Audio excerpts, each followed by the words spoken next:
Good evening. My name is Ray Dwyer, and this is Dr. Joe Dispenza's Meditation and Book Discussion Group. And tonight we're talking about You Are the Placebo, Chapter 6, Suggestion. Suggestion is not a woo-woo thing. It is a talent of the human mind. I'm going to read a little bit tonight, and we're going to talk about some stories about some people who they tested, who they are, the controllers, who they tested to see how far they can drive suggestion, and if they could get somebody to do something profoundly against their norm. It opens up with telling a story of a 36-year-old Ivan Santiago who is just doing his job,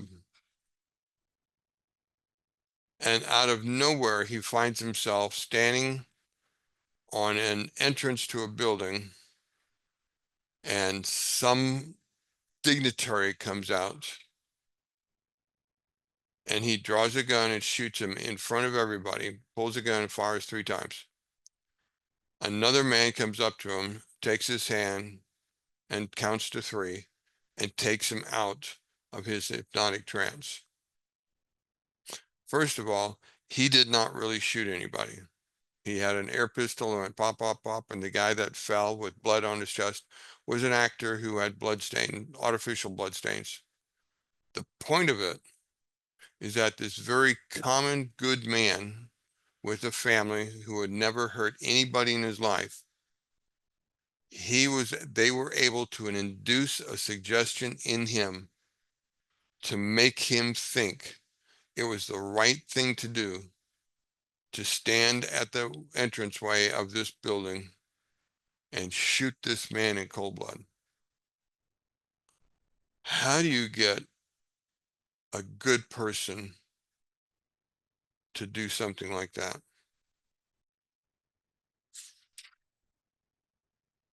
This chapter starts on page 123. Let's flip it over to 124. The day before, the researchers had started out with a group of 185 people. That is to filter down to this one person. That is how few of us, what a small percentage of us, are so susceptible that it could be done. That's less than 1%. That's closer to 0.5% than 1%. Okay. But still, how many people does it take to upset a society that will just shoot you? It's still a pretty dramatic, outrageous thing to do. But it talks about out of 85%, only 5 to 10% of the population are considered susceptible. Out of that 10%, 16 passed muster and were given a psychological evaluation. Out of that 16, 11 progressed to the next test, which determined whether under a hypnosis they would reject deeply rooted social norms. Out of that, 11 were taken to lunch. And out of that, 4 who progressed to the next level were invited to take a test no one would be able to fake. So we've gone in a short order from 185 people to 4. So this isn't something that this degree of suggestibility isn't something everybody's got in them. And if you notice as you read this, none of these people were trained to be susceptible. They just are because of their life experiences.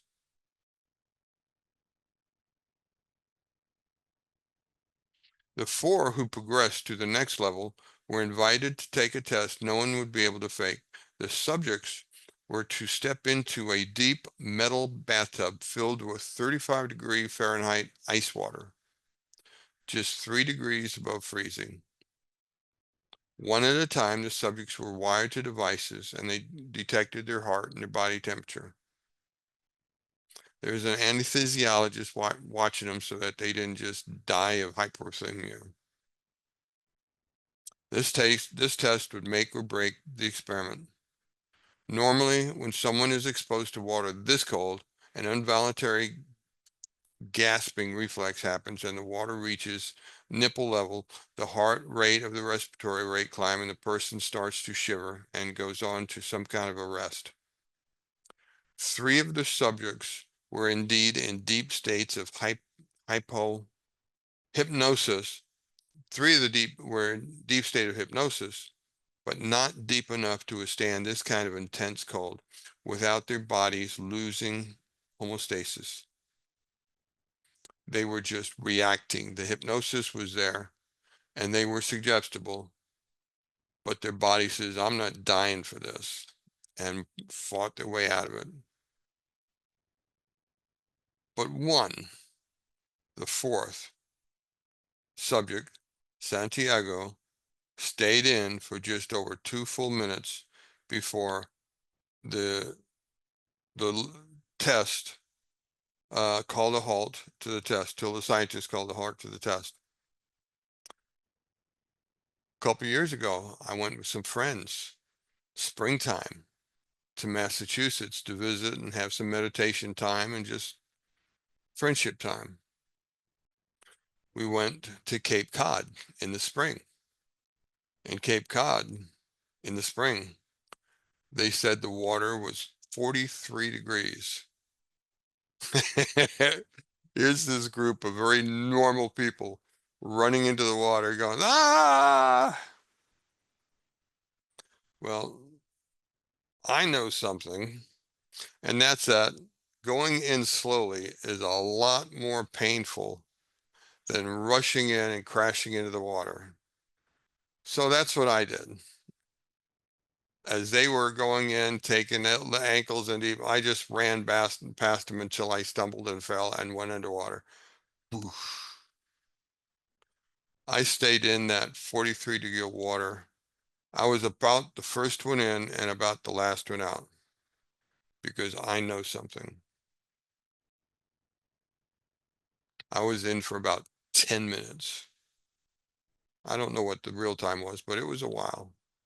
About 10 minutes, I think. I could control my heart and my body's reaction to the cold.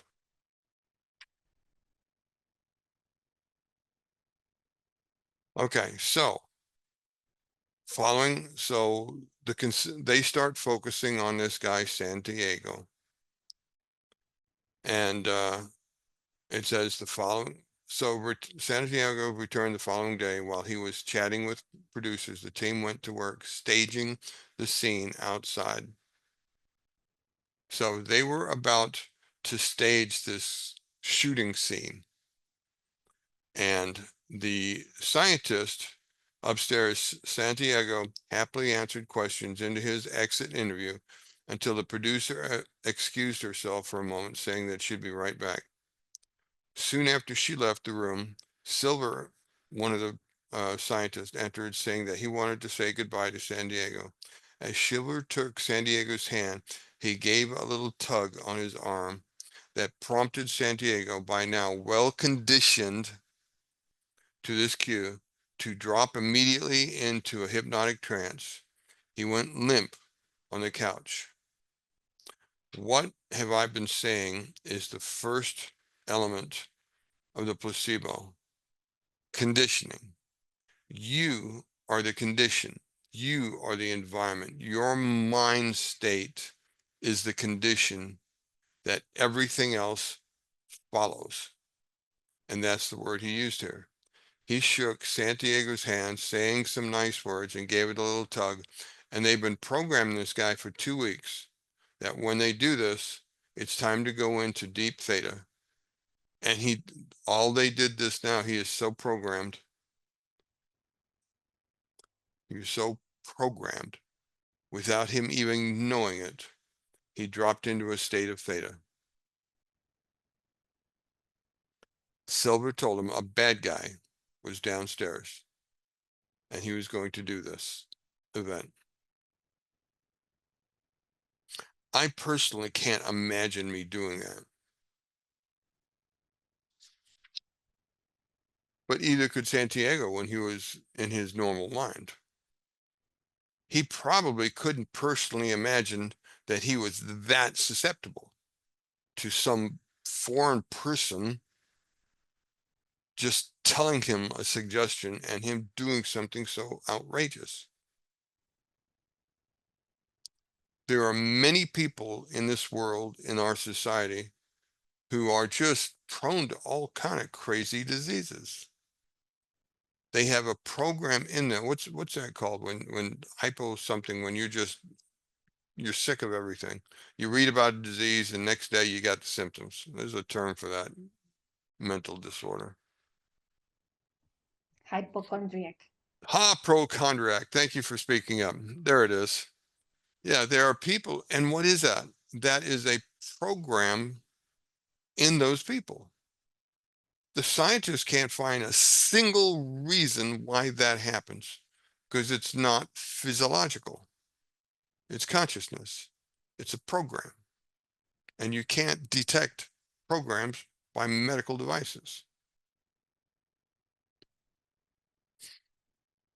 We have been programmed to expect and accept what the pharmaceutical AMA industry, American Medical Association industry tells us is correct in how we take care of our body.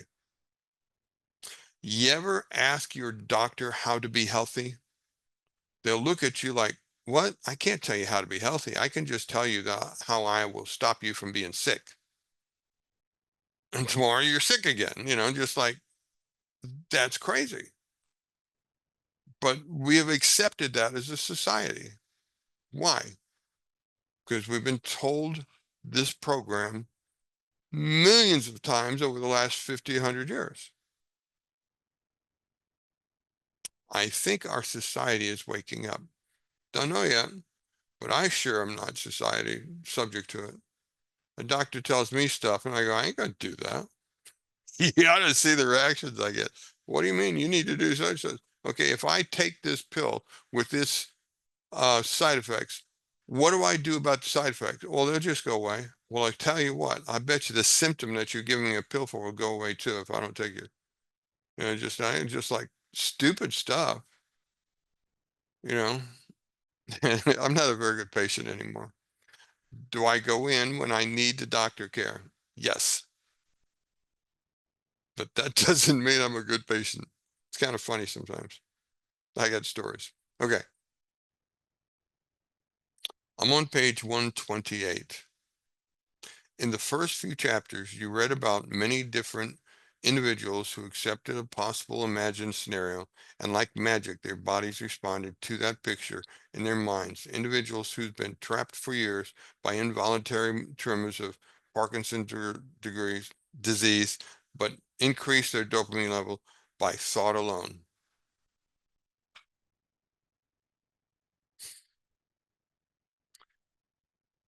History is full of stories that go back to ancient times. Healers from every society on the planet, Hindi, Islam, Christian, Wiccans, Golden Dawn, Indian witch dancers, the natives of Australia, on and on. If every society can do it, what does that tell you about it? That it's a human thing. The potential is there. But how to do it's been hidden from us. Dr. Joe is doing the best he can to help break that concealed program. In all these cases and more, it could be said that each subject first accepted and then believed in the suggestion of better health, and then surrendered to the outcome without further analysis. When these people accepted the potential of recovery, they align themselves with a future possible reality and change their minds and brains in the process.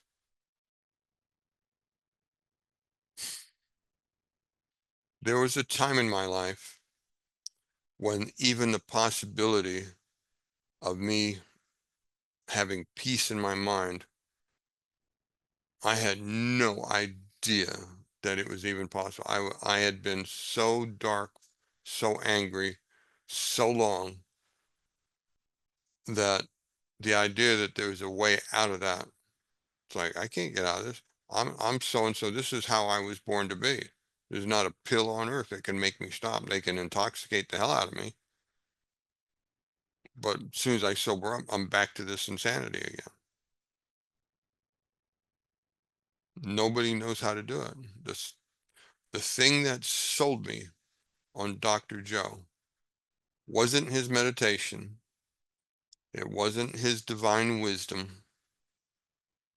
It wasn't even the healings that I saw in his videos.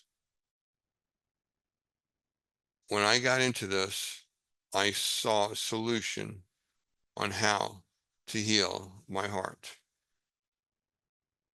Nobody that I've read, and I've read pretty extensively a lot of stuff, could tell me how to heal my heart. Once the heart healed, all else is possible as far as I was concerned. And that's where I began. When these people accepted the potential of recovery, when I accepted the potential of finding peace in my heart, it's been since 18, 25, 8 years, going somewhere 7, 8 years. And I'm telling you, I haven't let go of it. I may not be on a straight line, but I don't know of another place whose heart medicine is more effective than the simple work of Dr. Joe. And the spin-off effects are in every part of your life. Okay, kind of stepped out of that. Next page, 129. They conditioned their bodies to a new mind, and so began to signal new genes and new ways to express new proteins for better health, and they moved into a new state of being. Here is that statement of epigenetics again. They signaled their new mind and began to release new program in their genes. Their genes are the same. They didn't get new organizations in their genes, but their genes started doing something different than the default of living that same old life for the last 20, 40 years. And they started doing something different. When you accept that possibility and realize I can change what my genes are doing, categorically, yes, you can. Don't need a pill to do it. That's not woo-woo. That now is hard science.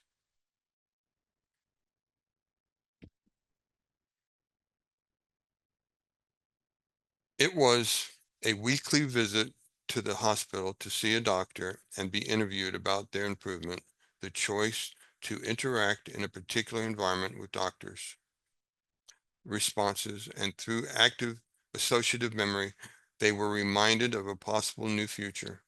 They were conditioned from past experience to that place called the hospital. The hospital was the conditioned environment. That's the first element of the placebo. There was a there were people they went to get well. They began to anticipate their future. The hospital, the treatment is the element, the red pill. They began to anticipate the future change and therefore assigned intention to the whole healing process. That's the meaning. That's the third element of the placebo. Because all these factors had meaning, they help make the placebo patients more suggestible to the outcome they want. They had conditioned their mind like Pavlov's conditioned his dogs to salivate. When these people went to the hospital, they were conditioned to expect healing. And the ritual of the hospital drove that expectation into them. And it changed them to the level of the genetic expression.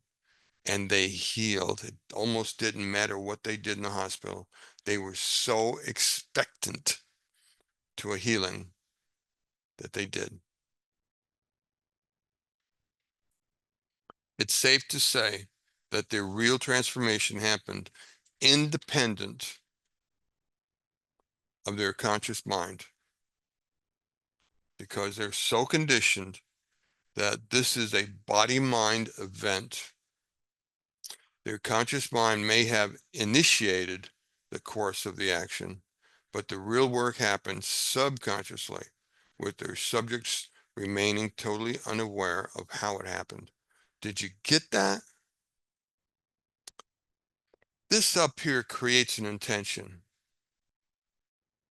Study and environment creates the condition. And you just kind of go through this ritual again and again and again. And that behavior drives that intention into the body, who accepts it, receives the potential of it, and then simply performs it because it is so expected that it just has accepted it and it expects it. And the genes make a little bit of change, makes a new protein from the default life that individual had. And that person changes physically, downgrading some gene expressions, upgrading others.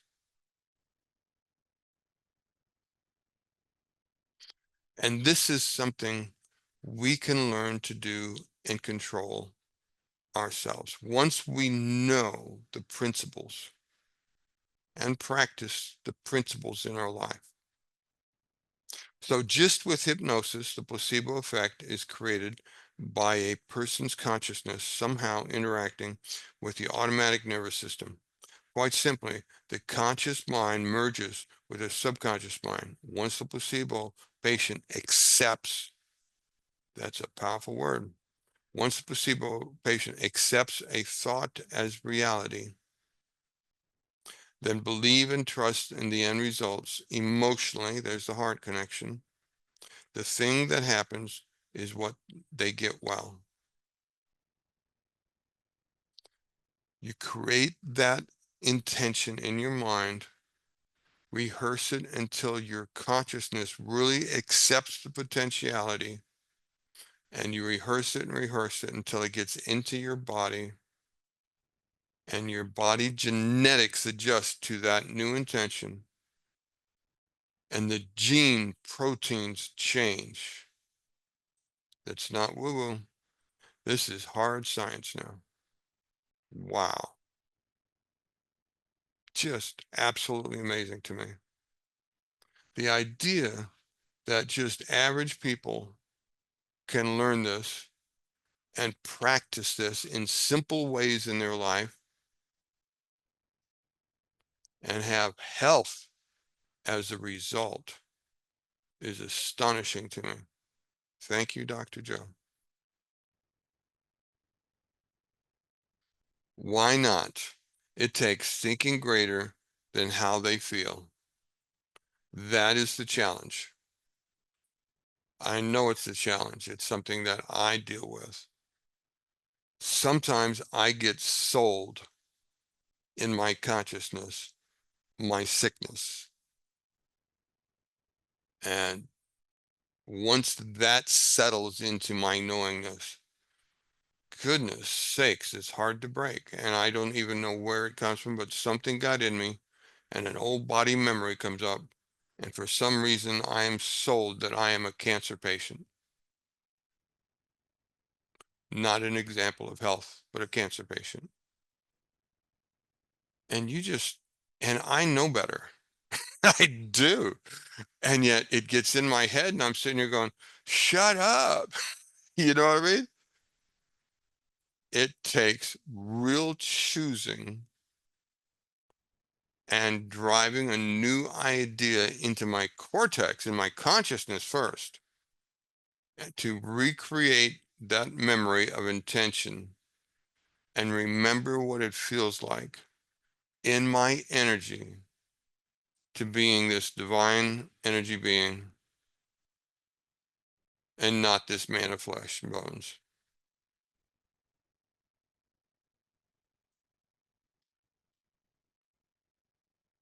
In turn, allowing those new thoughts to drive deep new feelings, which then reinforce those new thoughts. You drive those new thoughts until your body is reactive to them. If you can't make your body care, guess what? It doesn't. That's the challenge. That's what suggestibility is. I'm on page 132. That's what suggestibility is. Making a thought into a virtual experience and having our bodies consequently respond in a new manner. Suggestibility combines three elements: acceptance, belief, and surrender. The more we accept, believe, and surrender to whatever we're doing to change our internal state, the better the results we create. There it is. That is how you need to react to your message. I think it's not easy to understand. Well, I think it's easier to understand conditioning than it is to do it, because your conditioning, your environment, your sometimes is so walled by programs, it's hard to get a hold of, but it makes sense. The element can be almost anything. You see it in churches, you see it in hospitals, you see it in doctors' office. They give you everything from a pill to a candle to a crystal, and they all have some effect. But the message, how can a pill affect you? Why does a candle penetrate your consciousness? What is the magic in a crystal?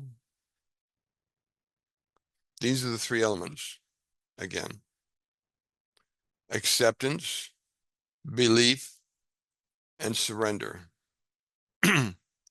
If you can put a crystal in front of you and create a story, don't care what it is, let's not get into that, and you accept the story, it makes sense to your energy being in some way, and you receive it and believe it enough that you surrender to that story. You can't stand guard over it and say, okay, show me. You go, okay, I'm yours. That's what it takes. Then even a crystal sitting on your bench will have an effect as a placebo effect. And I'm going to let you in on something.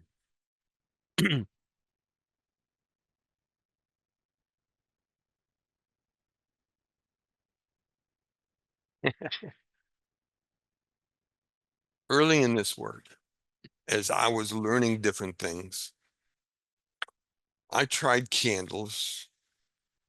I tried smoky incense. And, they had a fascination, but there's this statement of surrender to it that I didn't connect to. The candle was close. I really resonated with candles. I've got meditations of symbols of candles, and the symbology of the candle is a story deep in me. But I come across a lot of stuff on crystals, and so I thought I'd try a story about crystals. And so I found a crystal. I'm not into these little tiny things. I wanted a crystal, you know what I mean? And so I put my crystal on my desk and let it tell me a story. Let it tell me a story that I could believe. And I said, go for it. And I surrendered to it. It doesn't matter. Once I went through my candles and incense and smoke and crystals, and I finally just went, wait a minute, what do all these things have in common? Well, in one sense, they don't have anything in common. They're just stuff, right? Well, what they had in common was me. How do I respond to that story? How can it be a religion when every culture on the planet, from the Aborigines of Australia to the high society occultists of Europe to the religions of West and East, they all have healers and they all have their secret words and their secret procedures? Is it really about their secret words and secret procedures? Or is it about acceptance, belief, and surrender? Think about it. When you go to your community, whatever it is you go to, and they start doing a special thing, look around and just receive it. It doesn't matter if they're lighting candles or walking around with a statue. They all have an effect on the placebo if you're able to have acceptance, belief, and surrender. You with me? I have no criticism over any of them. I see the secret in what they do. And if they're able to touch people and love people doing that, go for it, right? But the emotional component is key in this experience. Suggestibility isn't just an intellectual process. Many folks can intellectualize being better, but if they can't emotionally embrace the results, then they can't enter into the autonomic nervous system. And that's the trick. You go into these events and they're all doing their magic and they're singing and they're dancing. And if you are a remote observer, it won't touch you. It will just be something you watched. But if they can capture your attention, captivate your imagination, and captivate your heart so that you are emotionally in their story, then they got you. And they will influence you and they will drive their suggestion into your being, whether you're consciously aware of it or not. So if you do it, go play, but know the science of what's going on. The automatic nervous system is under the control of the limbic brain, which is also called the emotional brain, and the chemical brain. And since this emotional brain exists below the conscious mind's control, the moment you feel emotion, you've activated your autonomic nervous system. Your brainstem comes up from the back and has a little nodule of nerves and stuff, and your cortex sits like a walnut shell on top of it. And in between the two are a whole bunch or a collection of things like your thalamus, the hypothalamus, your pineal is back here, and there's like 6 or 10 little elements in this interface that helps them communicate and send hormones and chemicals. Your cerebellum is in the back. That's that walnut back here.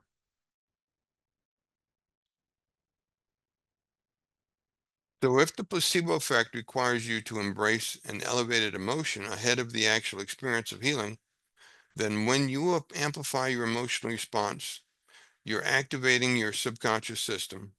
Allowing yourself to feel emotions is a way to enter the operating system and program of change. If you are in a meditation for healing and you go through this procedure and you see the healing and your heart doesn't respond, like as if, oh, I don't believe this, or I don't care, or it doesn't make sense, or I can just sit here and you'll do it to me. There's a few things. You have insulated yourself from the effect of the placebo.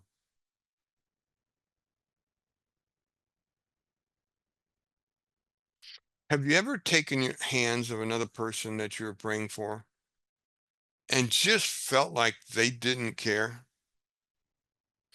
even though they acted like they want to care? I have.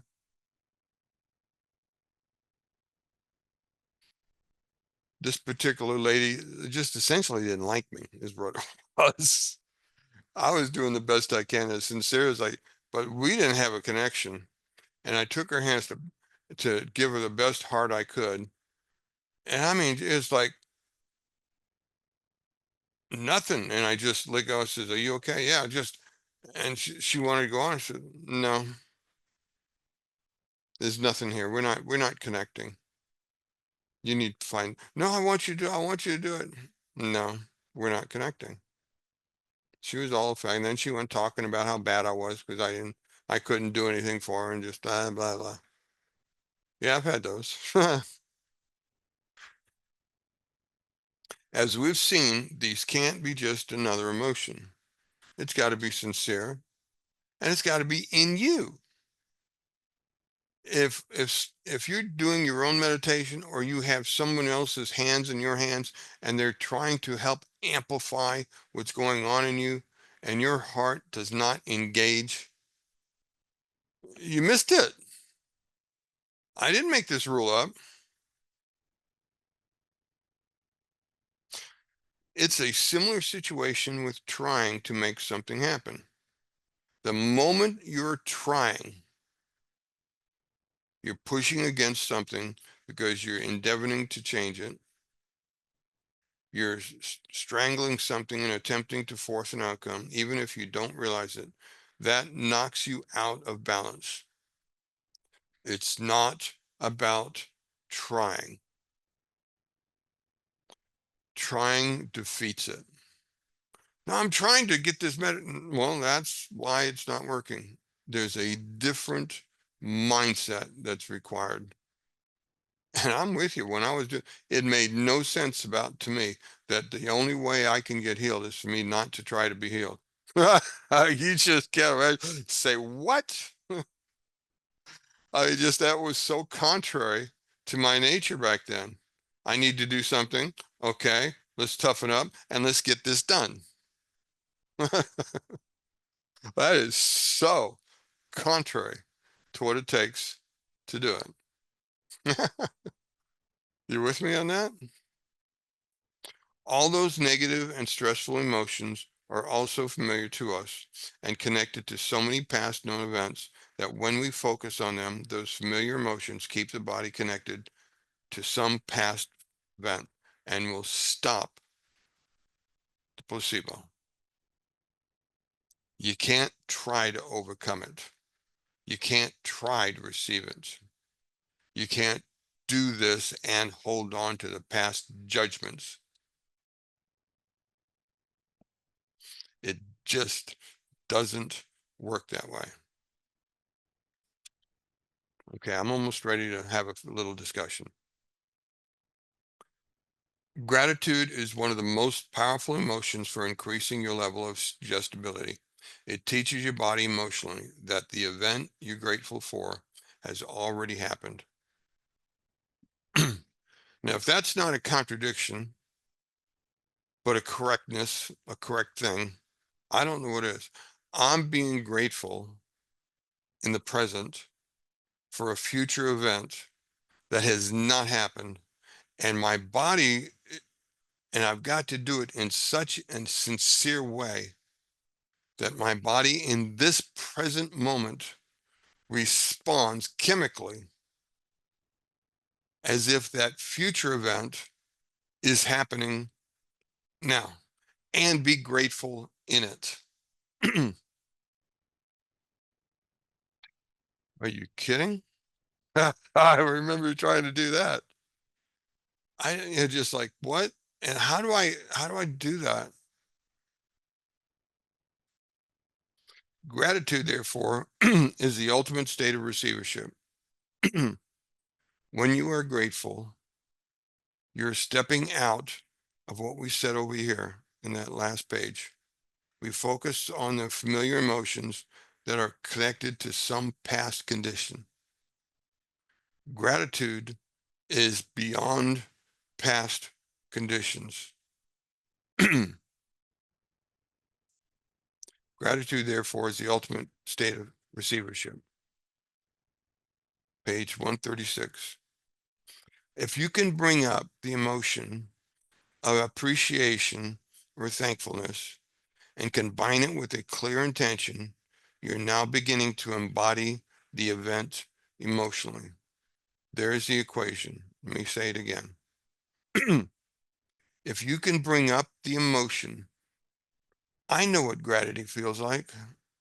I'm not that hard-headed. I've been so grateful for some kindnesses. Just remember the feeling of gratitude and put it on this future thing that you want, your intention. And there's a magic thing that happens. That future event changes from just being a sign on the wall to being an energized event in your life. If you can bring up the emotion of appreciation or thankfulness and combine it with a clear intention, you're now beginning to embody the event emotionally.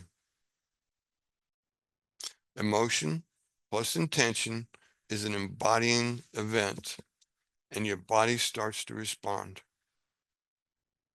How do you stop this thing over here that says those familiar emotions keep the body connected to the past event? How do you do that in a practical way when that is all you've done all your life? Let me give you a suggestion to practice. It's not hard.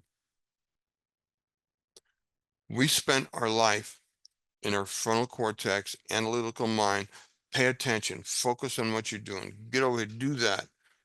Everything is right here in front of us. We drive in a car, we work, we got stuff to do with our hands. Everything is focus, focus, focus. We got kids to take care of, kitchen to work to do, stove to cook dinner, driving, things to fix, on and on. Everything is here. We're completely sensual inputs. What we hear, what we see, what we think is all being programmed on a moment by moment, present moment state. And everything is remembered for the purpose of helping us do our next task, right? How do you stop that? You didn't even know you wanted to stop it, did you? You mean I got to stop? Why would I want to stop that? This. This is why you want to stop it, because that is the key generator to stress in your body. Because that is what's holding on to your past, trying to predict your future and guide your choices in the present moment. It's not a bad thing.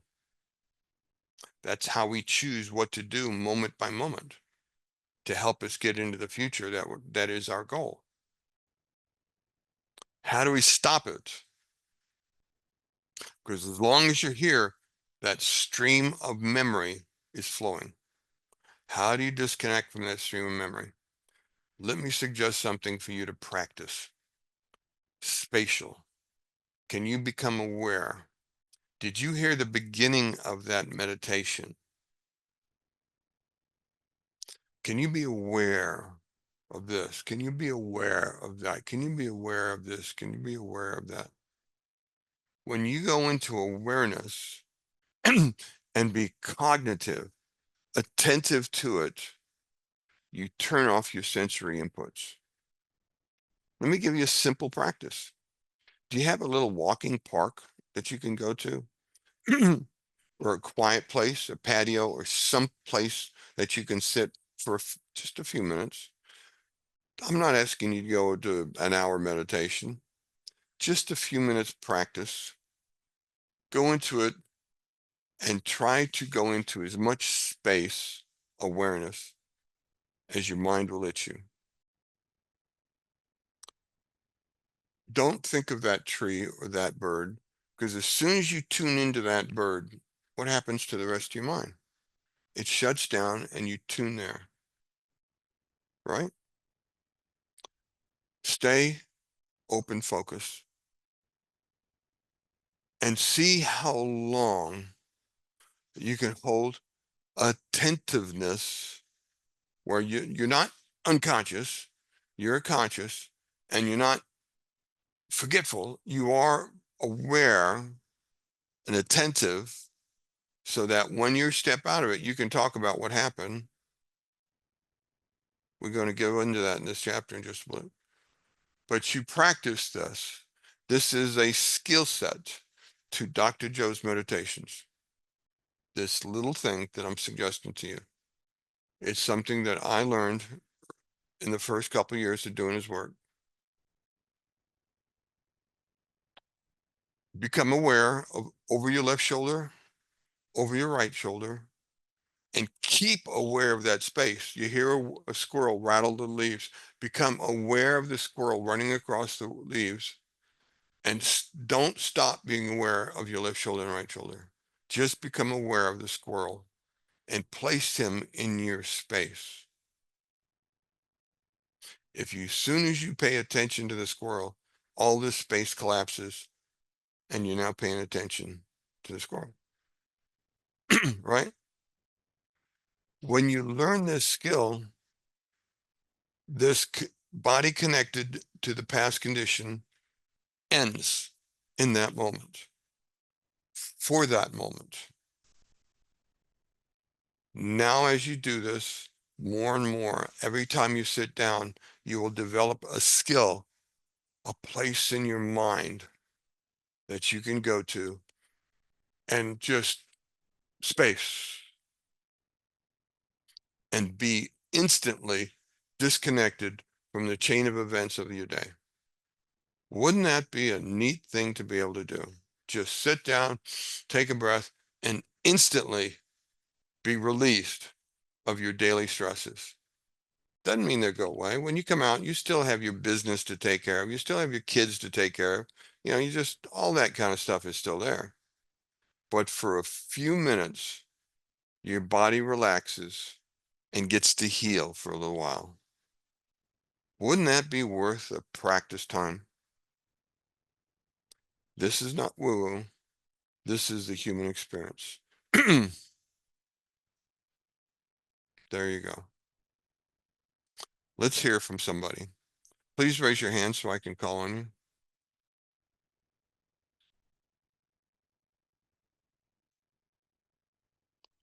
Connie, thank you for raising your hand.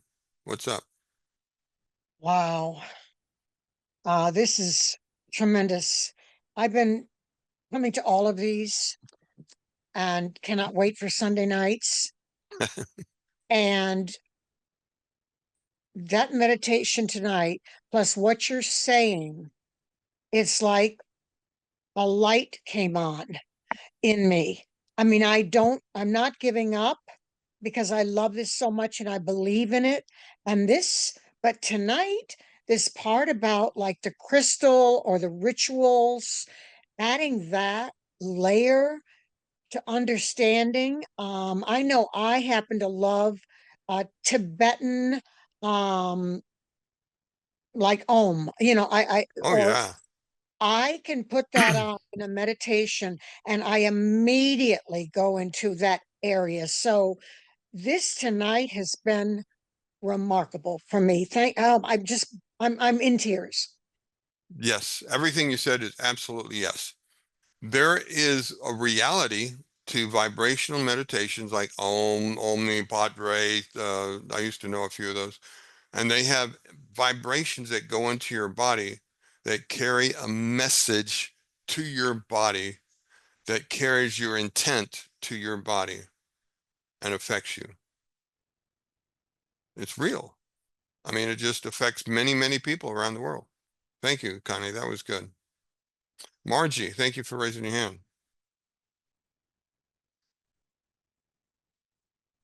Sorry. I've had the same with gong, going to the gong sound healings, where it feels like I literally feel my cells vibrating from the gong sound or, the bowls. Yes. And that's a good thing. Did you hear any criticism in it? No. It's what tool resonates with you Right. that helps carry your intention into your heart and emotion. Do it. I am more to the victory of your health. It doesn't matter. I mean, I did goofy crystal stuff. They carry stories in me. The story of that I created about the crystal helped me get past something.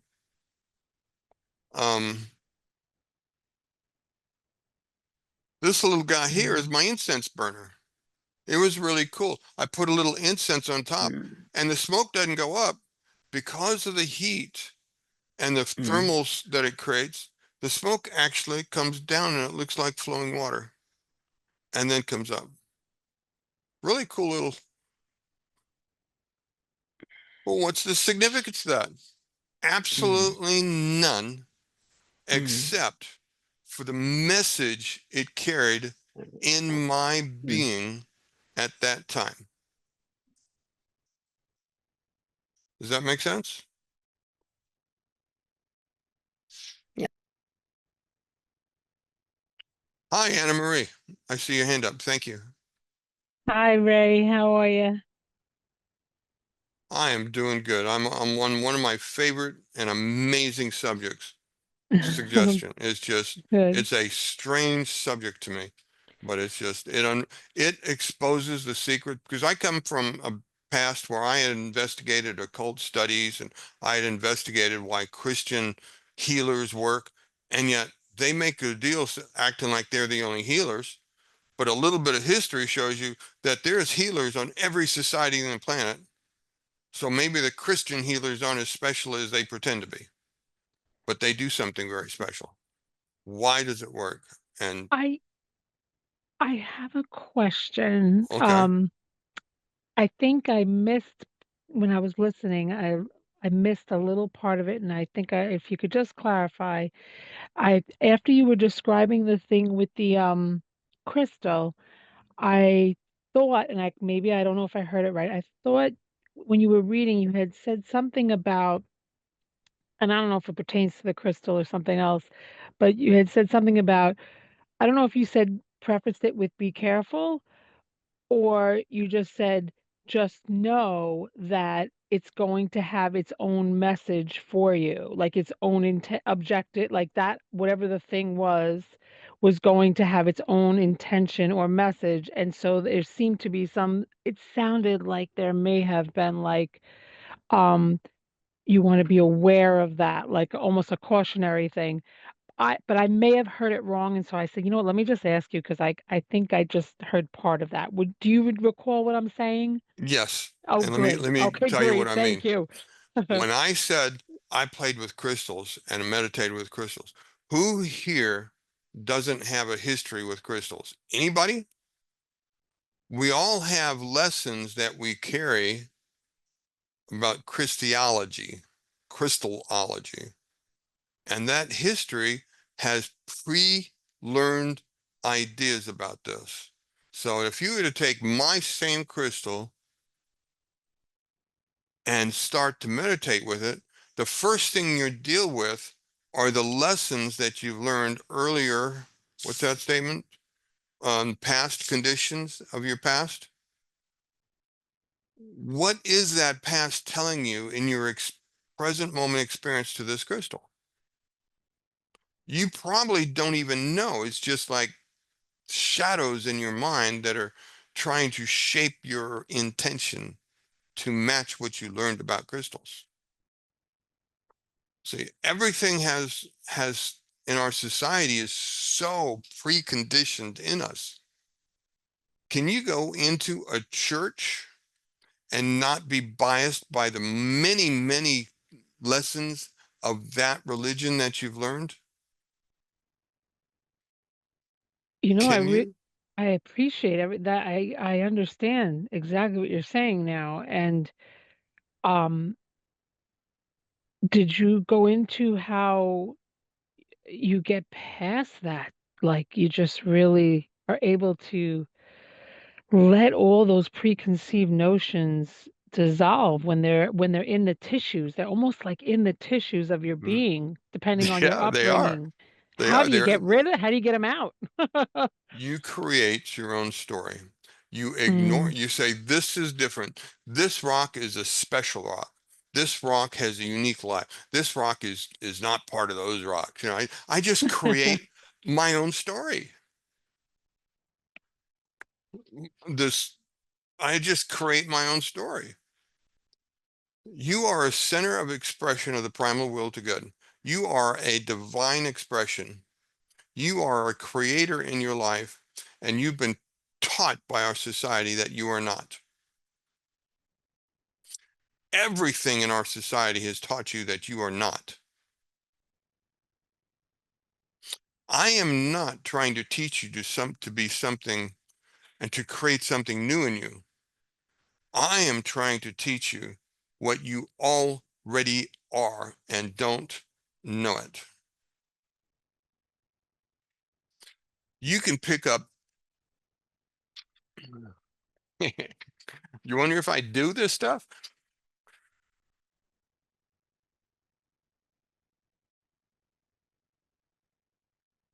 You can pick up any old rock, give it your message, and now you have a tool of a rock that carries your message.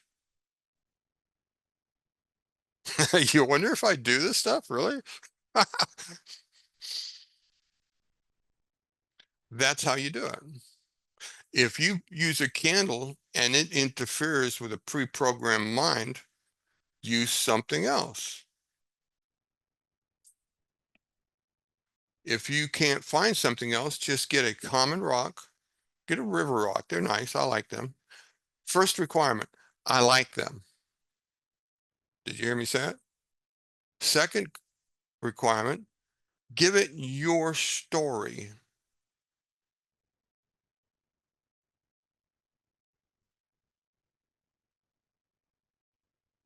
And then just put it in front of you and let that story develop like a whisper in your mind.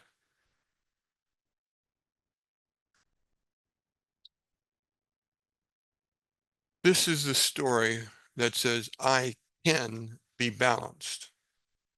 I can be a mixture. I can. I can. Because that's all there is in life is the yin and the yang. Everything is stirring. Everything is changing. Everything is in motion. I can find my balance. And this common river rock was my meditation tool for a while to teach me I can. See what I mean? Yes, some things are so deeply programmed in us that you will be defeated as a new student to try to use it. So go find something else and paint a little picture on it that says, I can be a balanced, peaceful person, and put it on your desk. And you don't have to tell anybody what you did. And in that, every time you look at it, smile and go, yes, I can. I can balance my yin and my yang. I can balance my dark and my light. I can balance and have peace in the constant motion of life.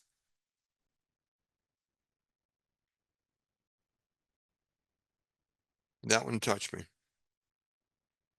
Did that answer your question?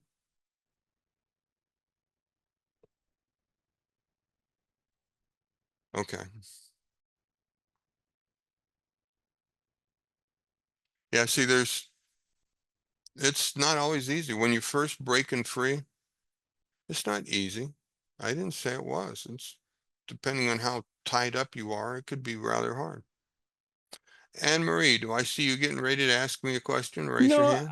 I was getting ready to answer you because I think you just asked me, did I answer your question? I realized I didn't respond, and I was going to say Oh, yes, yes, you did. okay. All right, thank you. Any other comments before I go on? You see, this isn't special. This isn't for mystics or gurus on a hill. This isn't something you got to go get from some holy man sitting on a pillow or some holy incense. This is something you need to do for you. Start with where you are. It's the only place you can start. If you try to cross the bridge before you're ready, you'll defeat yourself. Just start with where you are. Find some totally inert object if you have to, and paint a little symbol for a story. Symbols tell stories. See, I can put a yin and yang symbol on it, and people come in my room and tell me all kind of meaning of this yin yang, and I just, oh, that's cool. What'd you do it right? Oh, I just thought it was a cool pattern. I don't share the lesson of that yin and yang in me to anybody in my life. Why? Because this is from my heart. This is my heart story. My heart trying to find balance in a life of light and darkness. This is my heart trying to be satisfied that life is not flat and calm, that life is turbulent. It does rain on the just and the unjust. Who has a foundation to withstand it? That's the challenge. When you are being rained on, when the dark side of the yin passes your path, have you built a foundation in your life to understand it always rains at one time or another? It will. Are you ready for it? Can you withhold it? Okay. Yeah, I do this stuff. Okay, let's begin. Now we're out of what is suggestibility. Now we're going to go into a few pages of a little bit more heady stuff. Help you understand what you're up against. The two faces of the analytical mind. Let's go back to the idea introduced earlier that we each have a different level of our own acceptance to suggestion. He goes into a discussion of why do some people fall into suggestion like they just step in a hole and they're in? Why do some people you couldn't get them to take a suggestion if you beat them with a stick? It's this barrier in our mind called the analytical mind.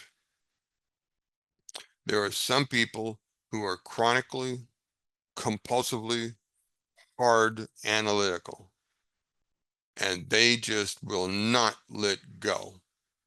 They are very hard, if at all possible, to suggest, because the element of suggestibility is to surrender to your heart.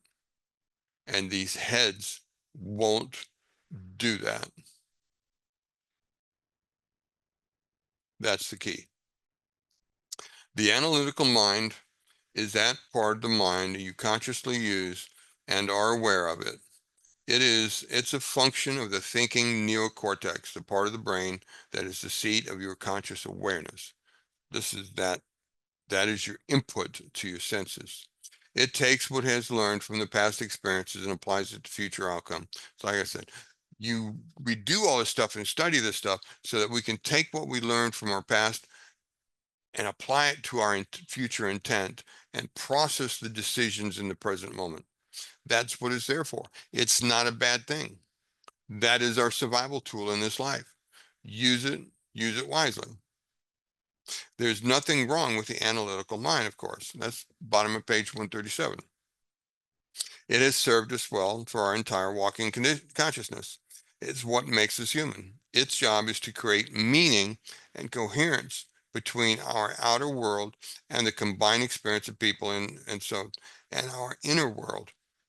It creates meaning. I have a plastic object in my mind, in my hand.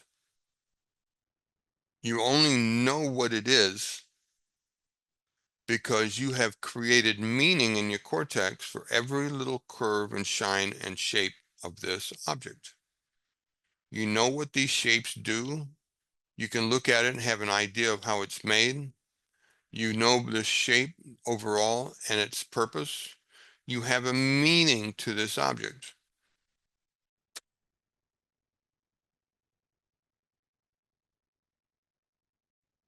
I'm looking around to see if I have anything really weird I could show you that you go, I don't know what that means. I've got a few of them around. But well, anyway, if you don't know the meaning, your cortex can't do a thing with it. You go, I don't know what that is. So the more stressful your situation, the more your analytical mind is driven to analyze the life you're in. If you're living in stress, your analytical mind is cranking, trying to serve you. It's not trying to do something bad. It's trying to serve you and help you survive and prosper. That's its job. You're thinking, but when you get cranked in that, you're thinking in a box because your head is full and new objects don't fit. You're too busy, right? You ever been so busy minded that you just can't learn anything else today?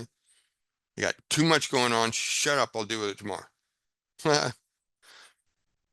Think of the analytical mind as a separate part of consciousness mind that divides it from the subconscious mind. Since the placebo works only when the analytical mind is silenced,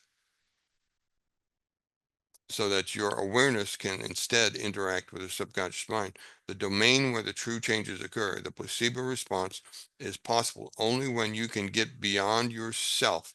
So ellipse your conscious mind with an autonomic nervous system. See, that's the key.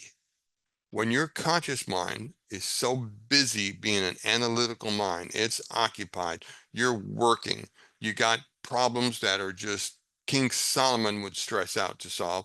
You got life issues, children issues, boss issues, bill issues, and you're trying to find that one penny extra to pay this last bill. And someone wants you to just let it go in and go, are you kidding me?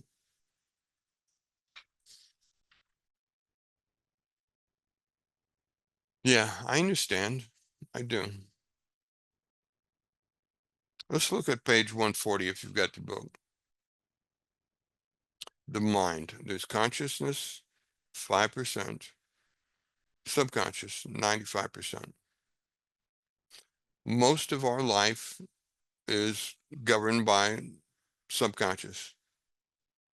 Your 5% takes food, puts it in your mouth.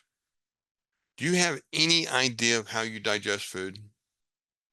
Do you say, okay, mouth excretes saliva and stomach, do this? No, that is all subconscious mind. You might get up from the chair and walk and sit in another chair. Do you have any idea the 100 or so muscles that are used to do that little act? Do you care? Really?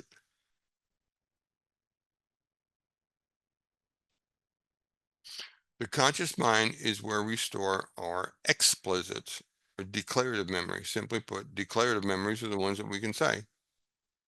And further down it says, the memories we have that are implicit or non-declarative, stuff that's in our bodies and stuff that we don't declare. It's like, so I don't know, but I thought I'd include that in this lesson. The reason is simple. Repeated experience enriches the brain's neural network and then finally seals the deal when it emotionally trains the brain and body. Let's do that again, because this is the key of type of suggestion.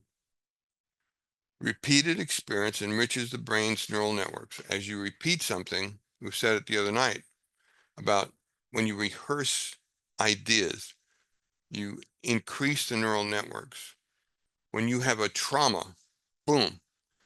And anything you value, this brain remembers, and anything it remembers, it will rehearse in a future date, and often not when you plan on it. And when you rehearse it, if you react to it again, you go, oh, it is important. I'm glad I remembered it. And it builds a neural network. And that helps it remember again. And pretty soon you got this loop going on of something that you hate to have in your mind, but it's looping anyway. And every time it loops, you go, oh, go away. I can't stand you there. And all that does is add value to it. That value adds memory to it. And the memory says, okay, we'll play it again at another time. Play it again. And as long as you add value to it, you're telling your mind, let's play it again, Sam. So how do you stop it from playing? You put your intent on something else. Telling it to stop most likely doesn't work very well. Stop it, stop it, stop it, stop the thing. It doesn't work that way. It works by doing two steps. One, by devaluing it. Oh, that was a bad day. And two, by look what I'm doing now, adding value on your future intent. And every time the past comes in and gets in your face, go, oh yeah, I remember that was a bad day. Yeah. Okay, but look what I'm doing now. Isn't this great? Look how good this is. This is really cool what I'm looking for now. We're going this way. You add value on the new thing and diminish the old. So when it comes time for the mind to wander, it will wander to the loudest, brightest voice. And soon the past will just be a memory that, yeah, that was a bad day. And your new mind choice will wander to that new mind. That's how it works. Is it easy? It takes repetition, just like it says. The reason is simple. Repeated experiences enriches the brain's neural network and then finally seals the deal when it emotionally trains the body. When you can get that neural network repeated so that the body responds to that thought and you're actually excited in the body, oh, this is going to be good, like having a holiday coming up and you're excited about it. It hadn't happened yet, but the body's responding to it. You are neurologically, physiologically changing your body over something that has not happened yet, preparing it for something to happen. That's how it works. Since implicit memories, those are the subconscious memories, are developed from the emotions of the experience. Two possible scenarios explain how this unfolds. Highly charged one-time emotion, and chronic and redundant emotions derived from constant or repeated. Same thing. One goes one big event and the other's added, right? Since thoughts are the since thoughts are the vocabulary of the brain and feelings are the vocabulary of the body, the moment you feel a feeling, you're turning on the body mind. You just entered the operating system. We create a vocabulary defining that's words. The body doesn't do that. The body sees my little message, the symbol that has words in my mind that I have emotionally attached to the meaning of those words, and my body responds to the message of this rock. Is it the rock my body's responding to? No, that was a redundant question. It is the message I'm giving my body. Is it the quartz crystal that my body was responding to? No, it's the message my body received because of the message that my mind gave this quartz crystal. I set a candle in front of me and light it and go into darkness. Is it the candle that is my body's responding to? No, it is the message that I give my body that the element of the candle used as a carrier of that message into me. You got it? Can happen anywhere.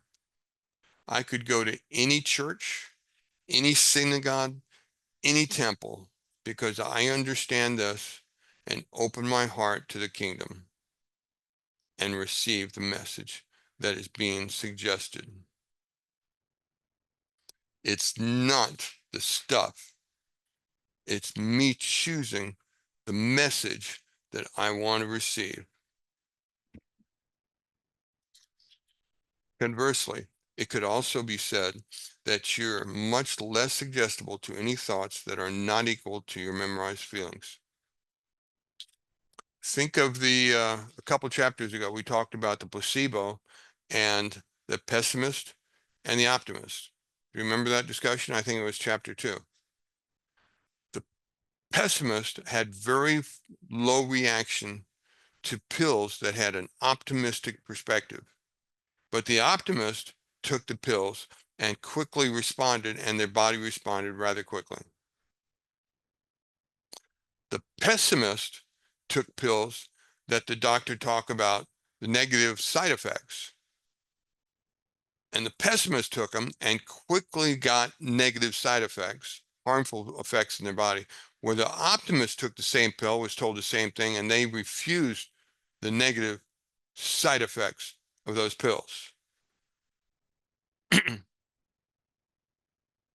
If you don't like the story being given you, let's say you go to some assembly of some kind, and you don't like the preaching, the teaching, the rally cry, you don't have to receive that message into your heart. You just say no in your heart and walk away.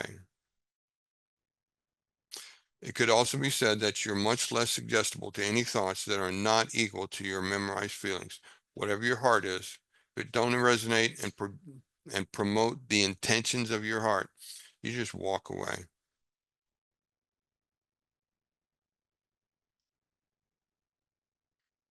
What do you think of that? I think it's exactly what we've been saying. Who are you pretending to be today? Remember that from last chapter, the last sentence? Who are you pretending to be? I found it funny just a few days later this week, earlier this week, I was caught up in a worry and I was frustrated and I was just rehearsing it. And I started doing this chapter review and I looked at it and I saw that sentence and went, oh my God, Ray, haven't you learned anything? No, it's just, I'm still just a guy. I get caught at this stuff.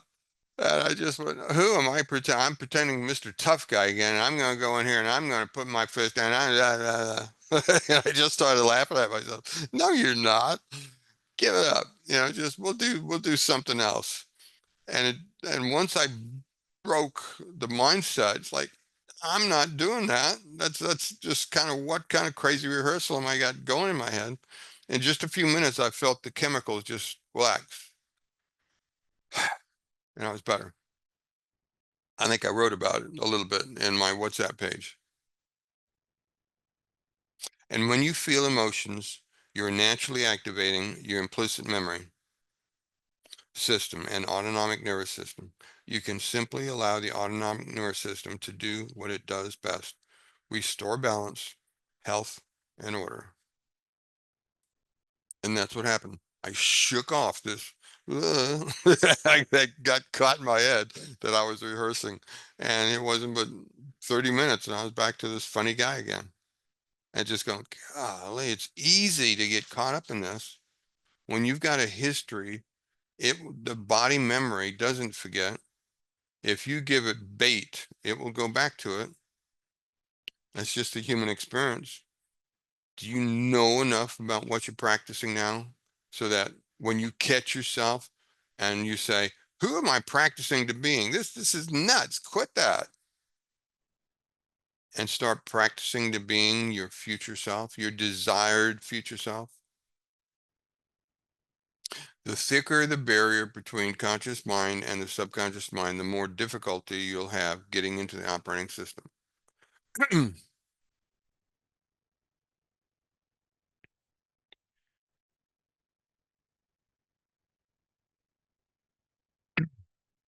It does take practice for some people to break that analytical mindset. It just does. There are some people who are just seem to come easy and just can surrender and go do it. But that's not everybody. For some, it's a real choice, and you've got to practice going into that outside of that analytical mind and practice doing that little, if you're one of those, practice doing that little exercise of going in the park and going into space, space awareness, not just space and zoning out, but go into space and be attentive to sounds, be attentive to light, be attentive to experience. See if you can tune into life and energies about you, non-physical things, without focusing on the sound or that event. Hold it. And as you do that, you'll find that there's some interesting side effects. You will create an environment in your mind that you can tune into that is not sensual. Page 146. The point I want to make is that if you're continually analyzing your life, judging yourself, and obsessing about everything in your reality, then you'll never enter the operating system where those old programs exist and reprogram them. Every now and then, Dr. Joe uses an absolute. This is one of those few times. Let's put an exclamation mark to this sentence on the bottom of 146. The point I want to make is that if you're continually analyzing your life,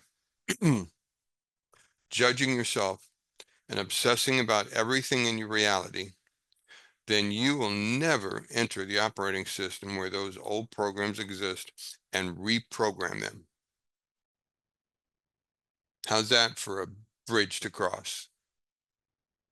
Only when a person accepts, believes, and surrenders to the suggestion does the door between the conscious and the subconscious mind open.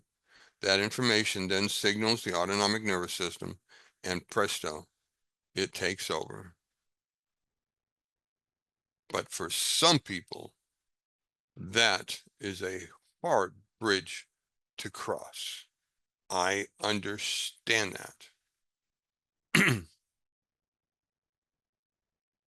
On 147, there's a little image of brainwaves. High beta, mid beta, theta, alpha, theta, delta, and deep delta unconsciousness.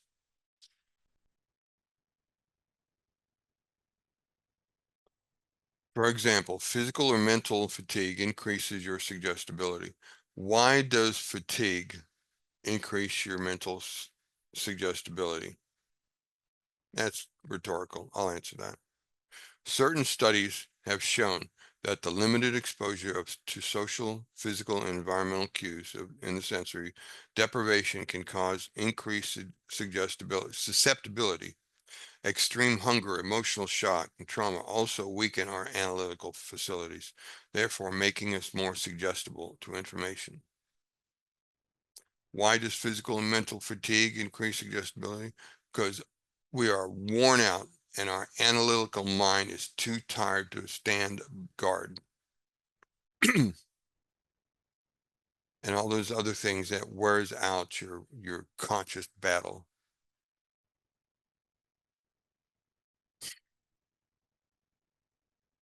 Like hypnosis, meditation is another way to bypass the critical mind and move into the subconscious system of programs. The whole purpose of meditation is to move your awareness beyond your analytical mind, to take your attention off your outer world, your body and time, and to pay attention to your inner world of thoughts and feelings. That's what I'm trying to tell you about in my little park bench story. It moves your attention beyond your analytical mind. Analytical mind. Let's do that story again. You're sitting on a park bench, figuratively speaking, or anywhere else,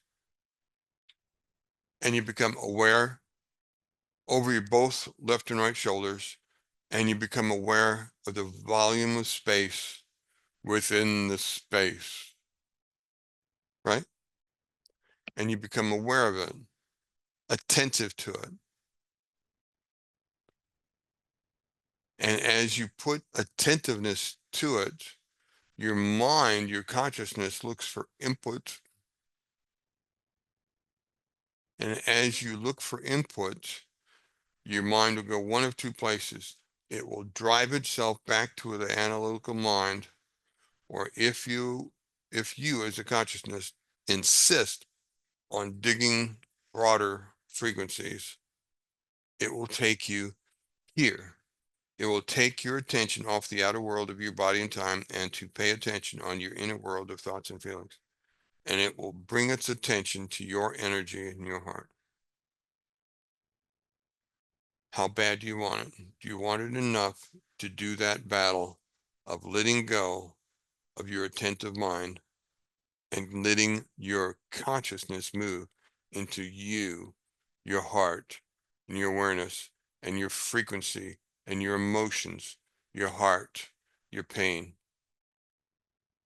When you're here, you're not analyzing your your your environment, your smell, your chores, your past, bring it in. You're busy in your heart.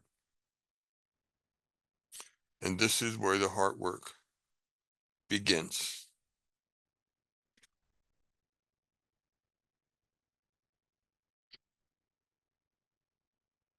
For this discussion, let's just say that the whole purpose of meditation is to move our consciousness beyond the analytical mind into deeper levels of consciousness. In meditations, we move not just from conscious mind to subconscious mind, but also from selfish to selfless, from being somebody, someone, to being nobody, no one, from identifying with something to identifying with no thing, not nothing, no thing, from being the materialist to being the immaterialist, from being someplace to being no place, from being in time to being no time, from being believing in the outer world in reality to defining reality with our senses, to believing that the inner world is reality, that once we're there, we enter nonsense. That's not craziness, that's non-sensual. The world of thought beyond senses. Meditation takes us from survival to creation, from separation to connection, from imbalance to balance. You with me? From emergency mode to growth and repair, and from limiting emotions of fear, anger, and sadness to expansive emotions of joy, freedom, and love. Basically, we go from clinging to the known to embracing the unknown. Then you'll have to move your consciousness beyond or out of your neocortex in order to meditate.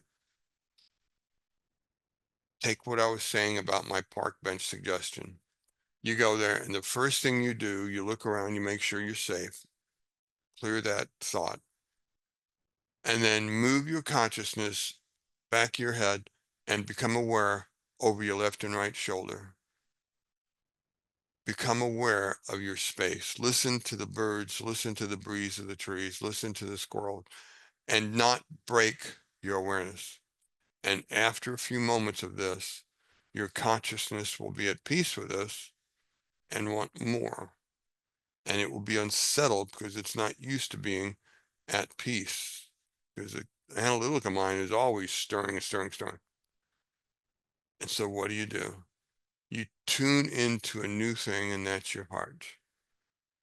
And when you get to your heart, you start resolving conflict. You start finding peace in the turbulence that you have been programmed with.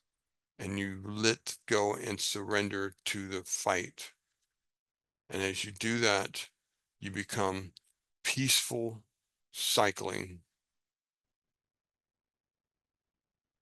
That's how it's done. And you do it through the placebo. You are the environment. You are the meditator. You are the message.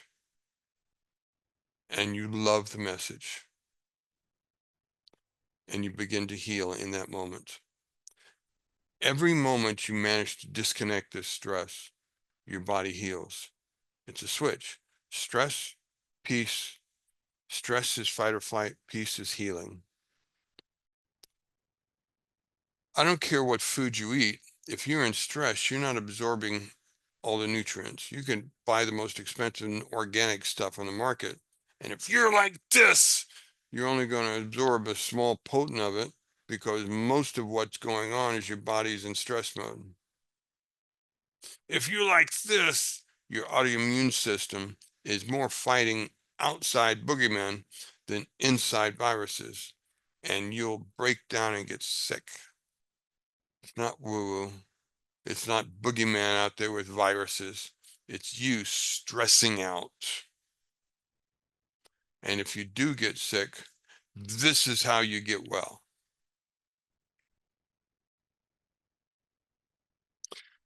That is, you have to stop reminding yourself of who you think you are, repeatedly producing the same level. Who are you pretending to be? And here it says you have to stop reminding yourself who you think you are. When you find yourself thinking you are something, shake your head and say, wait a minute, who am I pretending to be? I thought I was pretending to be someone learning to be a teacher and a mystic and a healer. And here I am rehearsing this insanity.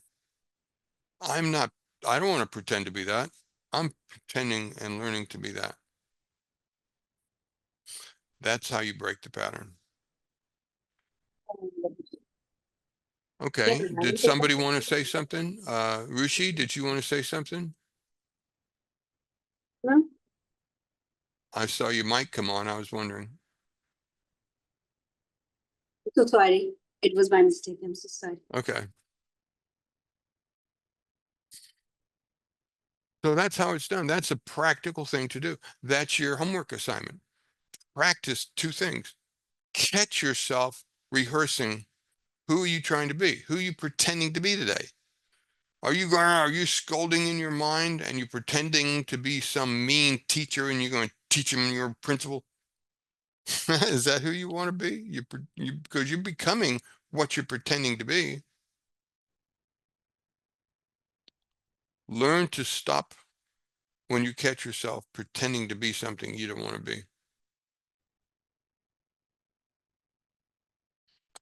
On page 150, it says, why meditation can be so challenging. Because you're so hopeless, because you're so hyper focused on this external world and your problems in it. When you're living in survival, it's easy to think that what you see and experience is all there is. When you get really survival mode, this world is all there is to you. And without the external world, you're no one, nobody, no thing. And the idea that you're going to go into Dr. Joe's meditation and say, I am nobody, no place, no thing, your survival mind will scream. What do you mean you're nobody? We got to fight this fight. We're going to survive and we're going to win. And without the external world, you're nobody, no place, no thing. How frightful that is for the ego that's trying to control all its reality by constantly reaffirming its identity. I laugh at my repulsion to the word surrender back then. I would be reading this book and I'd see the word surrender and I'd turn the page. Just, you can't, there's got to be another way besides surrender. I did. The world hasn't really changed, only your perception of it has. The world's the same. Another reason it becomes difficult for us to pull our attention away from all the conditions of our outer world and place our attention on the inner world is that most people are addicted to stress hormones. I used to say, I'm not addicted to anything until I tried not to be. Yeah. You want to know if you want to test yourself to see if you're addicted to something? Stop it. Cold, plain, whatever it is, don't do it for a week and see how stressful it is. I know I drink too much coffee. I do. I know I'm probably a bit addicted to it. I am. But I don't care. It's a minor thing. I used to be addicted to anger. I used to be addicted to things that spun off the anger, and I would get it and I would go off and ruin my day and everybody else around me.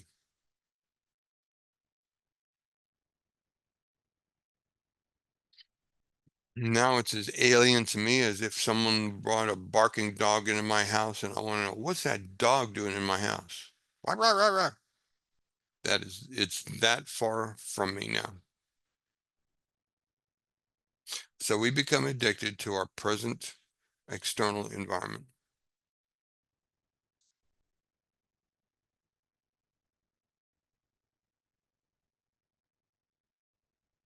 51.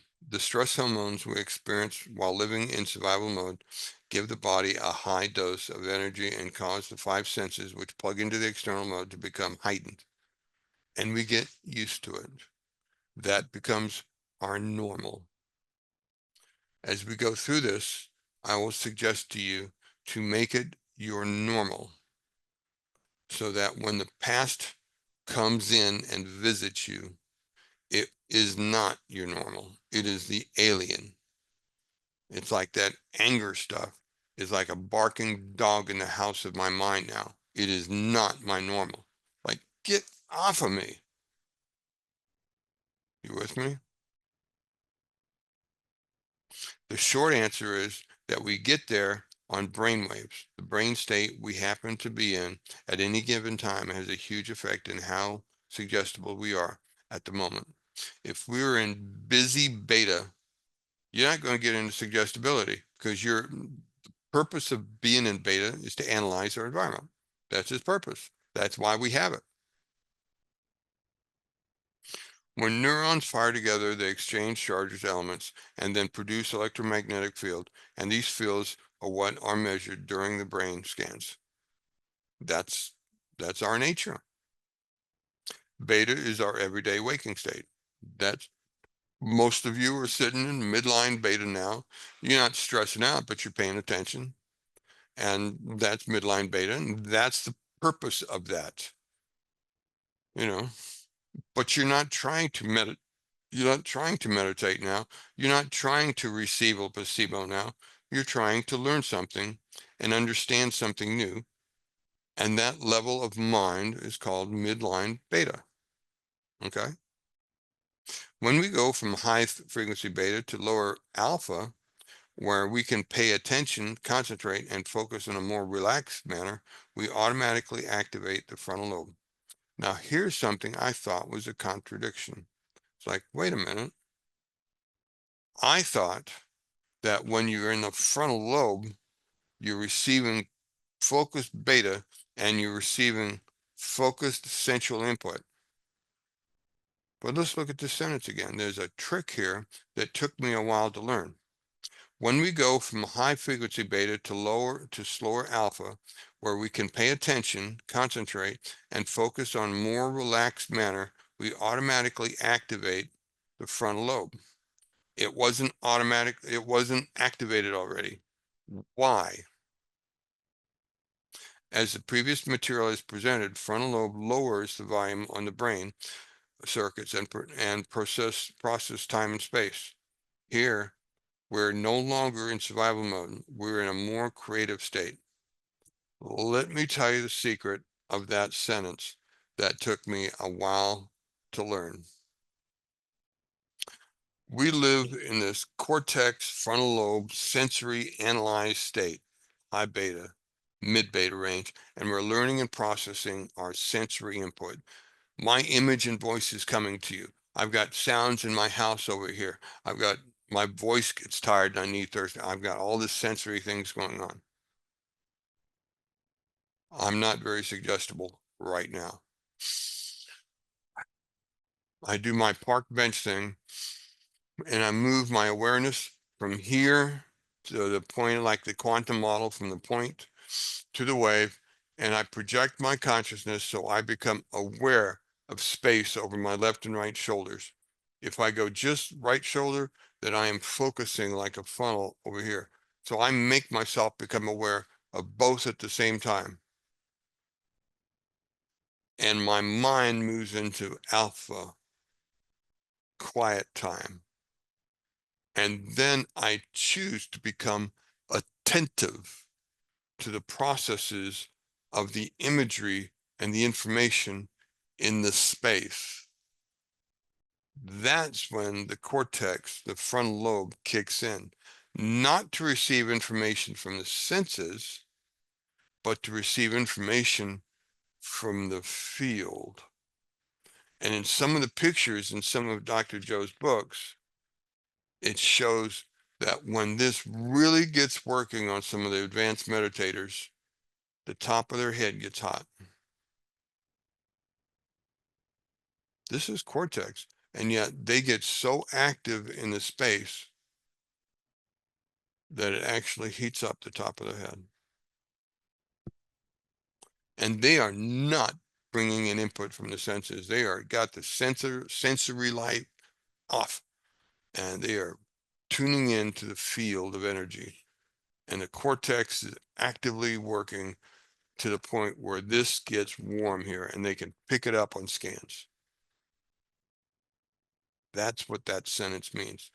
Took me a while to understand that. I enjoyed telling you about it. On page 154 is a brief chart of the brain waves where beta is fast and alpha slower, theta slower, delta slower, and then gamma blows the high frequency out. In terms of the placebo effect, it takes similar high degree of suggestibility to be greater than the body and greater than the environment for an extended period of time. That is, to accept, believe, and surrender to the idea of your inner world being more real than your outer world. There's those three words again.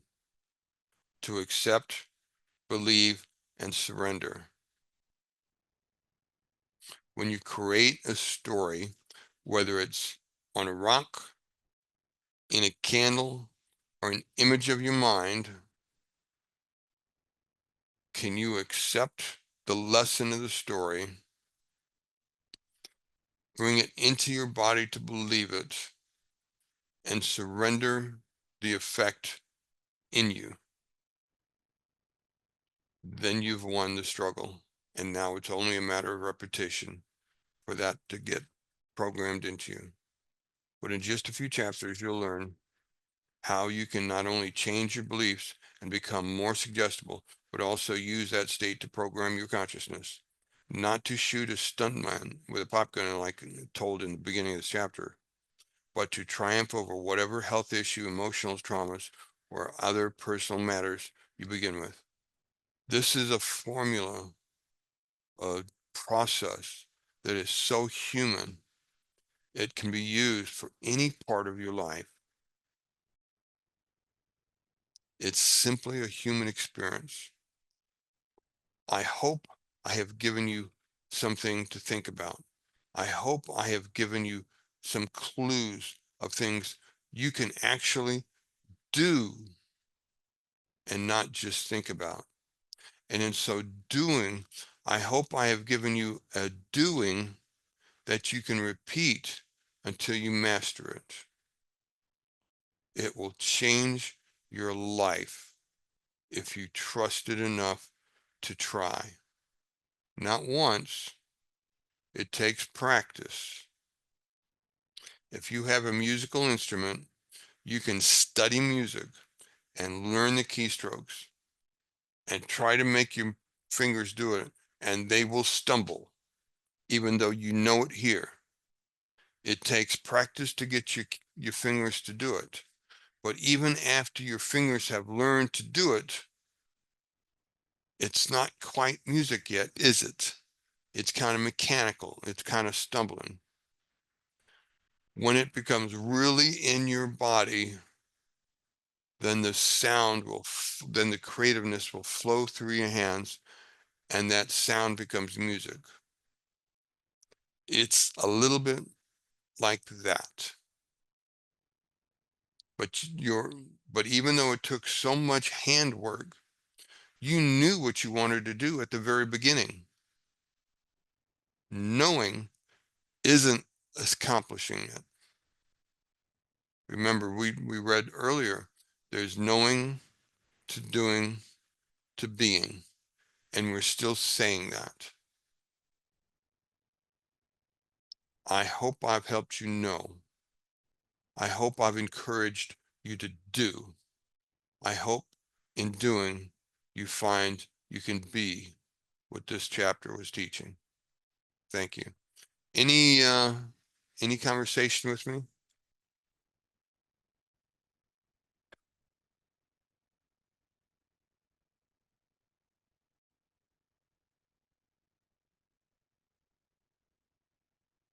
I put a question in the chat, please. I'm sorry, I missed it. Okay, question. Please speak on people participating in their own hypnosis to believe someone's suggestion, more so because they do not like confrontation, or when they choose to be in denial because the truth requires a lot of change. To participate in their own hypnosis to believe someone's suggestion. In other words, are you asking that you want to meditate to change somebody else? That sounds like interference to me, and I don't like that That's not what idea. I was. No, Okay. that's not what the question said at all. Okay. Explain It, to me that question, please. it was and I'm not talking about a professional. I'm just saying like Us. Yeah. no, not Us. us. I mean, in a regular people, not like a professional. But That's, I I'm mean, just us. saying, We're regular people. yes, exactly. I'm saying about like if somebody because maybe they have a personality where they don't like confrontation or they might want to please or like let's say someone that they know well, a family member or a friend or a relationship partner, so sometimes they might in a sense participate in their own hypnosis and they're in taking the other person who is probably close to them suggestion in terms of because they don't want to deal with confrontation. That's what I that's what it was saying, as opposed to confronting the other person. You know. I totally think it's a good thing not to confront and demand other people. It just, if you need something, I'm saying it's opposed to. I'm saying the main thing I was saying is that they, as opposed to speaking up, they participate in their own hypnosis. That's what because you were talking about suggestion. So right. I'm just that's what made me bring that up because the topic we were talking about was suggestion. So yeah. I don't tell anybody about what I do in Dr. Joe's work. I have a community of people I play bridge with. I have a community of people that I do other things with. They don't hear about this at all. This is my work in me. I have people who wonder what in the world I'm doing because I don't respond like most veterans respond. I don't, there's a lot of things I don't.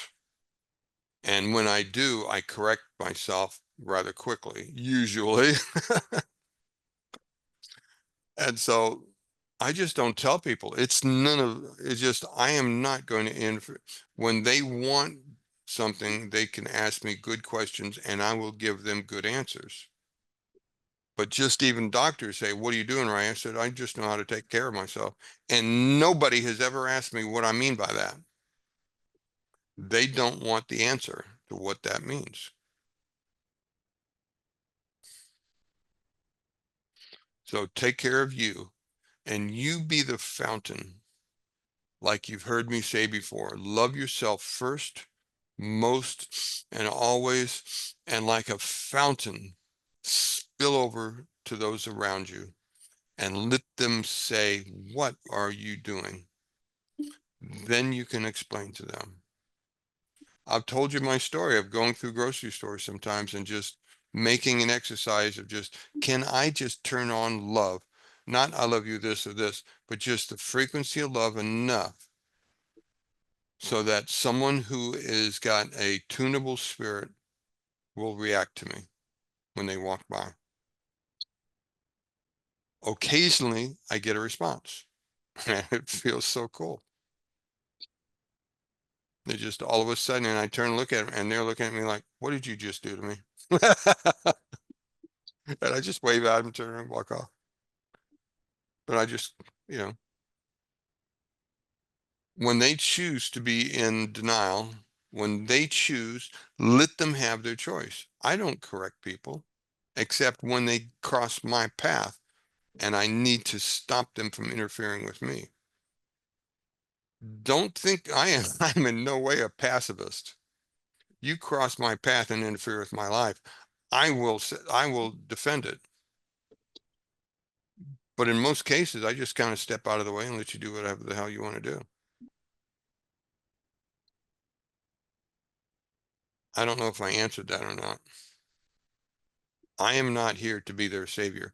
I am here to be their light. Karina.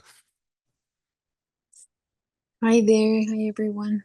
So I just want to tell you, Ray, you can remove it from the recording or not, as you wish.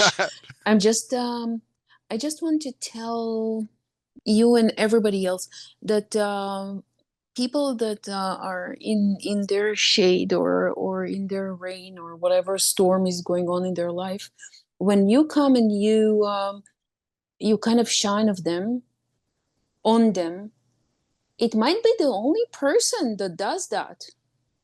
And even if they kind of act that they are annoyed or whatever, you might be the only ray of light in their life. Who knows? Nobody knows. I So totally agree. yeah.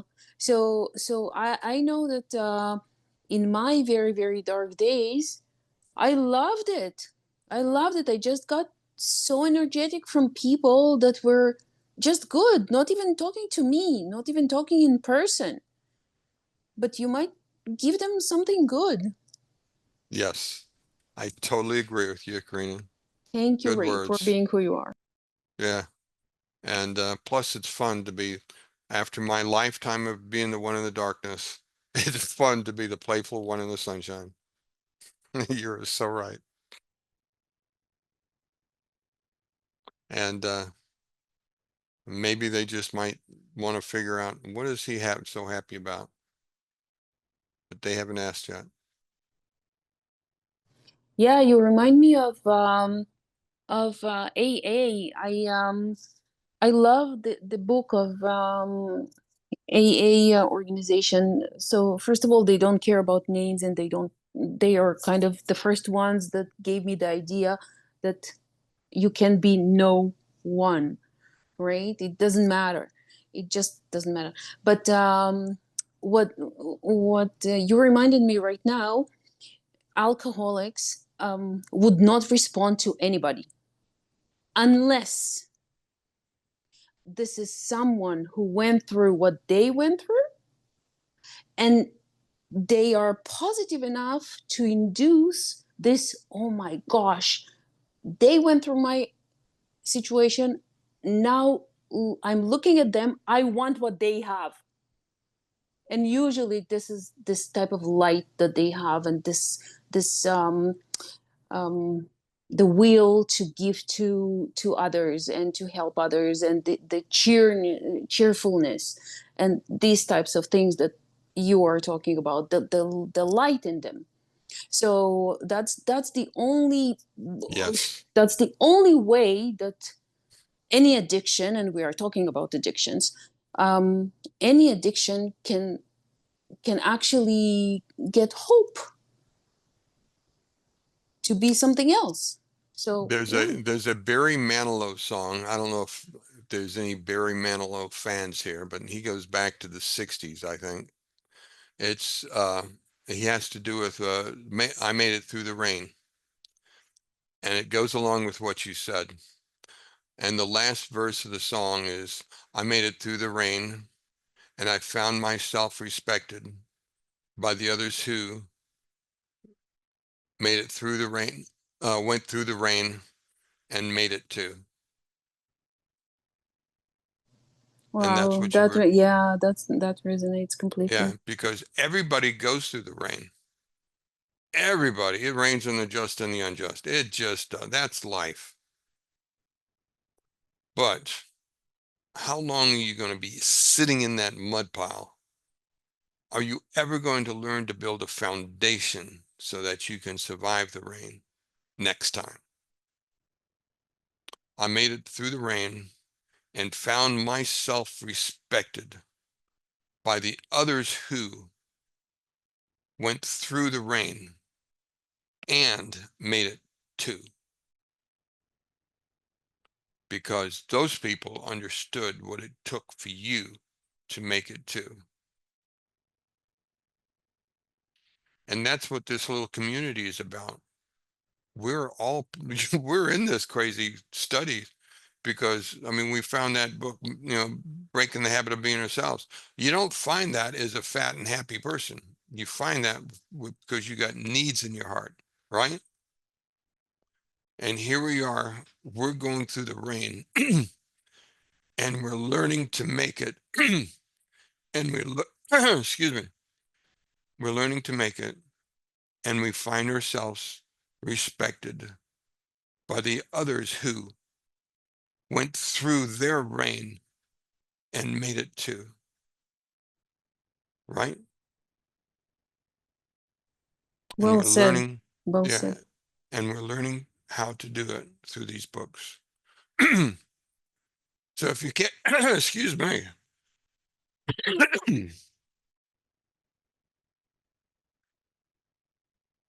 So if you find yourself running a circle in your head like I did earlier this week, remember that verse, who are you pretending to be? And you go, quit it. And then who do you want to pretend to be? And that's your future self. And then remember the lesson, the message, the belief, and the heart and the emotion. That's what it takes.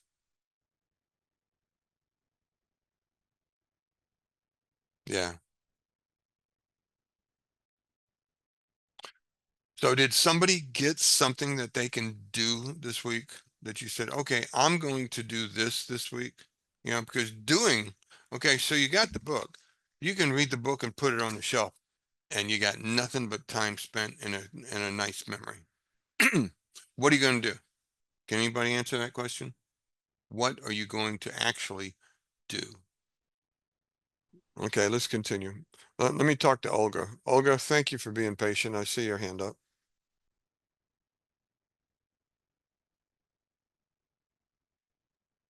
Hello. Hello, Hello. Olga. Thank you for being patient. What's on Okay. your mind tonight? I can turn on video. Okay. I just want to thank you again today. Uh, all conversations are very powerful. Today is wow. Um, yeah, because it's very important topic in this chapter, and many things touched me very deeply, I would say. And so thank you so much. You inspired to kind of continue and do better and so on. So it's really, really great. And you asked what from today's teaching what we are going to do next week. Yes. Practically, just want to comment. Mm, from today's discussion, I noticed several very powerful practice. Like you said that we can kind of walk in the park and do this open focus practice. So it sounds great because I tried, but I think it will be much easier and much more powerful just in open space like park and so on. Also, I it was very touching for me, this phrase, who are you pretending to be, and who do you want to pretend to be?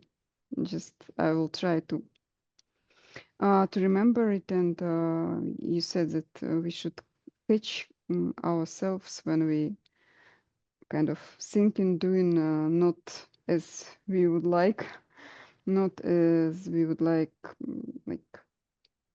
not like our future self. So these phrases, I like them very much. And also, it was new for me. I've heard it from you first time. Kind of tip that we can remember feeling of gratitude for something and kind of connect it with our desired future. I mean, our intention. Just maybe to make it stronger. Maybe I don't struggle too much with this gratitude, but it will be. I think it will be much more powerful to do this step before also. Remember gratitude from something else, for example, which is really felt like this. So thank you for this question. Yeah, thank you for kind of outlining what you're going to do. And I know when you start, it's kind of fumbling. I know I walked this. It's wasn't so long ago that I don't remember me stumbling around figuring out how do I get myself to learn this stuff. I'm just sharing that I really did do this stuff and some of it in really odd ways. But yeah, you just go out there and you learn it, teach it, and get familiar with it. See, as you do it, when you start, it's going to feel odd. The book says so. Dr. Joe says it does feel difficult and odd when you start. Why? Because it's different from the programs in our minds. So we do it with the intent to learn it, and we push through until it's familiar.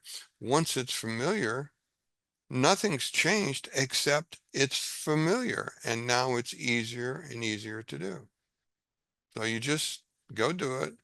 You don't have to explain it to anybody. Just sit in the park bench and just expand your consciousness. Just go in the back of your head and see how big of space you can become aware of. And as thoughts interrupt your mind, and they will, you just go, okay, fine. And you go back to space. And you do it again, and the thoughts will interrupt, and you do it again, and thoughts will, you just do it. You just practice it. It will become familiar. And pretty soon, just sitting down to meditate, you will instantly go into space because you will teach your body, this is what I do in meditation. I sit down, close my eyes, my mind rolls back, and I'm spatial. Now I begin the meditation. I want to put my mind on this center, but I do it all from the back of my head into space. How long did it take me? A long time. But now it's just what I do because it's that familiar to me. Mm-hmm. You just do it until it's familiar. Mm-hmm. Doing to being. Yeah. Thank you, Olga. That was a good Thank you statement. so much. Okay, it's getting late. I think I'll end the conversation. We had some real sensitive conversations tonight, and that must mean that the lesson resonated. I like that. All right, I'm going to say I love you guys. Thank you for coming. I'll see you for chapter 7, and we'll do it again. Remember, for those who are new here, I posted my WhatsApp page. I hope you push it and become part of my little daily chat. And in the meantime, I'll see you next week. Thank you, Ray. Thank you so much. It's so honored to be here. I It's, just accidentally happened to be here, and I'm so happy. Thank you. I'm glad you came. You offered some pretty thoughtful comments. God bless you. Thank you. Bye. Good night, all. Good night.